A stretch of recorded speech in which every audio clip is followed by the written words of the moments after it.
పాంచజన్యమును శ్రీకృష్ణ దేవరాయలు తన ఆముక్త మాల్యదలో ఎలా వర్ణిస్తున్నాడంటే, హరిపూరింపదదాస్య మారుత సుగంధాకృష్టమైనాభిపంకరుహక్రోడ మిళింద బృంద మెదురెక్కం దుష్ట్రియా పంక సంకర దైత్యాను పరంపరంగముచు రేఖంబుల్తు రాగాని సాగర గౌరద్యుతి పాంచజన్యమొసగుం కళ్యాణ సాకల్యముం.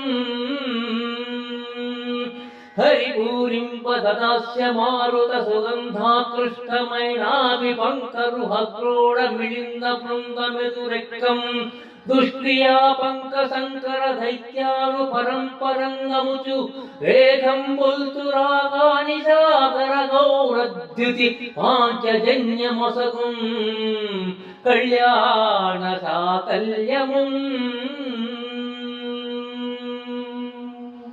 శ్రీహరి ఊదినప్పుడు ఆయన శ్వాస పరిమళాన్ని ఆకర్షించుకున్న తుమ్మెదల వలె శబ్దం చేసే పాంచజన్యము దుష్ట శక్తులను పారద్రోలి పౌర్ణమి చంద్రునిలా తెల్లగా ప్రకాశిస్తూ సమస్త మంగళాన్ని ప్రసాదిస్తుంది అని ఈ పద్యం యొక్క భావం.